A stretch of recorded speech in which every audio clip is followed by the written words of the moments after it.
নমস্কার আমার প্রিয় বন্ধুরা, কেমন আছো তোমরা? সবাই ভালো আছো, সুস্থ আছো, আমরাও ভালো আছি। আর আমার চ্যানেলে সবাইকে স্বাগত আর অনেক অনেক ভালোবাসা জানিয়ে ব্লগটা শুরু করছি। তো উঠে গেছি পুপুন, আমি, পুপুনের পাপা, আমাদের ফ্যামিলি ধরে সবাই উঠে গেছি। তো উঠে গিয়ে সবার প্রথমে চলে এসেছি আমি আমার ঘরের বিছানাটাকে তুলতে। তো বিছানা তোলাটা কি আর না হয় বলো? সকালবেলা দেখো বরমশাই কিন্তু তুলেছিল, তো মশারিটা তো আমার কালকে টানাইনি, কারণ এতটা গরম ছিল, মানে কি বলবো। আর এত গরমে মশারি টানানো যায়, আর মশারি না টানালেও কিন্তু একটা ভয় ভয় থেকেই যায়, যেটা সব মায়েদেরই হয়ে থাকে। দেখবে যে মশারি নেই তো বাচ্চা পড়ে যাবে, ওই যে একটা আতঙ্ক মায়েদের, সেটা সব মায়েদের থাকে। তো আমারও স্বাভাবিক সেটা ছিল, কিন্তু থেকেও কিছু করার ছিল না, কারণ এতটা গরম ছিল যা মশারি টানানোর মতো পরিস্থিতি ছিল না। কারণ মশারি টানানোর পরে একদমই হাওয়া ঢুকছে না, আর অথচ দেখো শীতে এই ফ্যানে দিয়েই একবারে উড়িয়ে নিয়ে চলে যাবে মনে হচ্ছে, এই হচ্ছে ব্যাপারটা।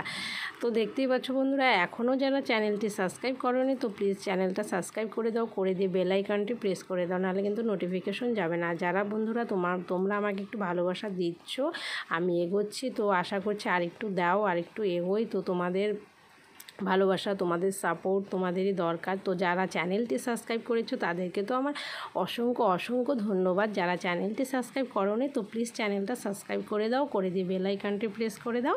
আর ভিডিওগুলো যারা দেখছো তাদেরকেও তো অসংখ্য ধন্যবাদ, যারা কমেন্টস করছো তাদেরকেও অসংখ্য অসংখ্য ধন্যবাদ।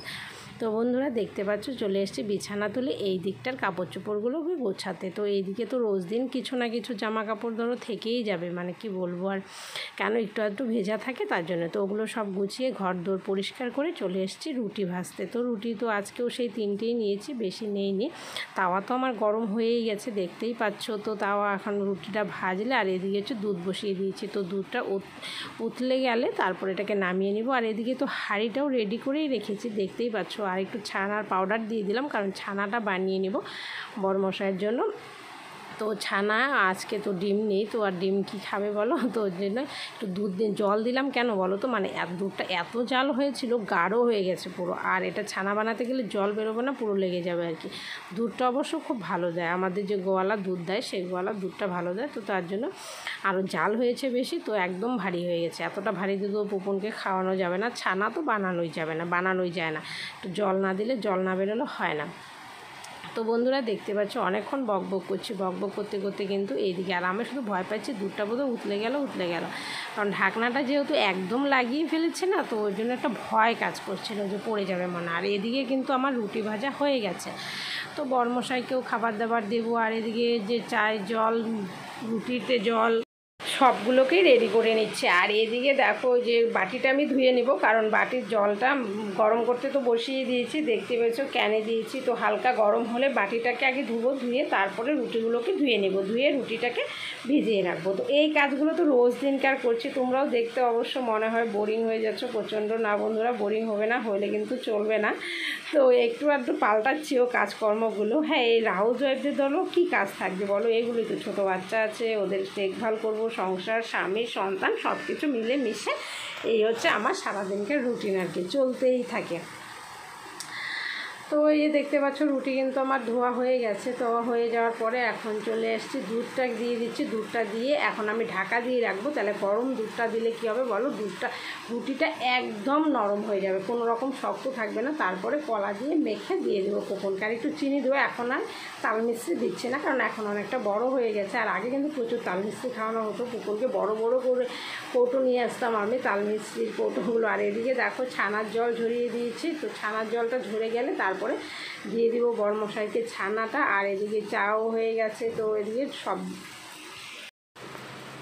এদিকে চা পাতাটাও দিয়ে দিচ্ছি। দেখো চা হয়ে যাচ্ছে, তো চা হয়ে গেলে এদিকে ছানাটাকে ঝরিয়ে দিয়ে তারপরে চাটা ছেঁকে নেব। তো এদিকে দেখো এই যে চায়ের একদম আজকে ধুইনি ছানা দিয়েছে, তো বললাম খারাপ তো আর কিছু না বলো, খাবারেরই জিনিস আর কি। তো আমি দিয়ে দিলাম, আর একটাই রুটি দিলাম, যেহেতু একটা রুটি ছিল। আর এদিক থেকে দেখলো চট করে একটা বাসন চলে গেল, না বরমশাই নিয়ে চলে গেল আর কি বলি। আর তারপরে এই যে পুপনের জন্য জল দিয়ে দিচ্ছি, জলটা শেষ হয়ে গেছে বোতলে। তো জলটা সব সময় ভরা রাখতে হয় এভাবে, কারণ কখন খেতে চাইবে কি। আর আজকের এই যে দেখো বরমশাইয়ের ব্রেকফাস্টে ছিল আম, কলা, ছানা, রুটি, চা, এতটুকু ছিল, কারণ ডিম ছিল না।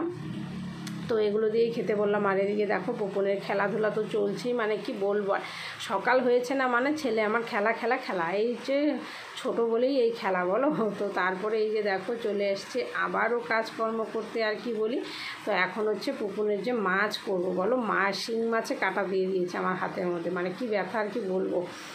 তো ওটা নিয়েই করছি, কিছু করার নেই, করতেই হবে। এই হচ্ছে বউদের কাজকর্ম বলো। আর এদিকে কড়াই তেল দিয়েছি, গরম হয়ে গেছে, মাছ ভাজতে দিয়ে দিয়েছি শিং মাছগুলো। তো এখন সাইডে মাছটাকে রেখে তারপরে নামিয়ে নিলাম বাটিতে। এখন পেঁপেগুলো দিয়ে দিলাম, পেঁপে দিয়ে শিং মাছের ঝোল করছি, একদম লঙ্কা তেল ঝাল মশলা একদম কম দিয়ে আর কি বলতে পারো। ছোট্ট একটা মাছ ছিলই কড়াইতে, তাহলে থাক, ওটা কিচ্ছু হবে না। আর এই যে হচ্ছে মাছগুলো, মাছ আজকে বেশি ছিল, সবজি একদমই কম ছিল, তো হয়ে যাবে আর কি, দুজনেই খাবে, একবেলা কি বড়মশাই খাবে, যতটুকু খাবে। আর পুপনের খাওয়া আর কি বলি বলো, এখন একদমই ছেড়ে দিয়েছে ওগুলো খাবার, এখন আর ও খাচ্ছে না, মানে ঝোল দিয়ে ভাত দিয়ে যে খাবারটা, সেই খাবারটাও খাচ্ছে না। এটা কিছুদিন থেকেই হয়েছে, কি জানি না এই জিনিসটা, এই অভ্যেসটা কবে পাল্টাবে আমার একদমই জানা নেই।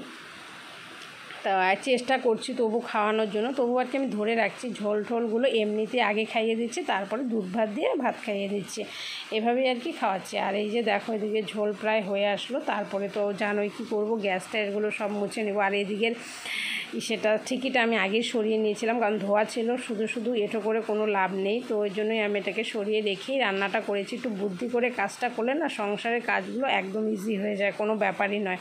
তো আমিও দেখলে বুদ্ধিটা খাটিয়ে কিন্তু কাজটা করলাম বলে কিন্তু একটা ধোয়া থেকে বেঁচে গেলাম আর কি। তো তোমরাও চাইলেই এইভাবে করতে পারো কাজগুলোকে। তো আমারও দেখতেই পাচ্ছ কাজটা হয়ে যাচ্ছে। তো এখন আমি গ্যাসটাকে ভালো করে মুছে নেব, গ্যাসটা মোছা হয়ে গেলে তারপরে চলে যাব কল তোলার কাজটা কদিন থেকে শেয়ার করা হচ্ছে না, বলছি এদিকে না ওদিকে শেয়ার করব, কোনো দিক থেকেই হচ্ছে না আর কি। মানে ধরো কলতলায় কেউ থাকলে আর আমার ঠিক ইচ্ছেই হয় না করতে, কারণ লজ্জা লাগে একটু, এটা স্বাভাবিক সবাই। তো আমারও সেরকম একটু লজ্জা লাগে, এখনও লজ্জাটা কাটেনি, কবে কাটবে জানি না। তো এদিকে দেখো দুটো আম রয়েছে, তো পুপনকে একটা তো খাইয়ে দিয়েছি, তো আরও দুটো আছে, তো এই দুটো বলছি দেখো, একটা পেয়ারা ছিল, একটা আম ছিল। তো পেয়ারাটা নিয়ে এসছে বড়মশাই বাইরে থেকে, তো মানে গাছেরই, মানে উঠোন থেকে নিয়ে আসলো, তো একদম পাকা আমার ভালো লাগে না। আর এই যে দেখো এটা হচ্ছে রাত্রে চা, ডিম আমলেট আর মুড়ি হবে খাবার। তো আজকে বন্ধুরা ব্লগটা এই পর্যন্তই, সবাই ভালো থেকো, সুস্থ থেকো, টাটা, বাই বাই।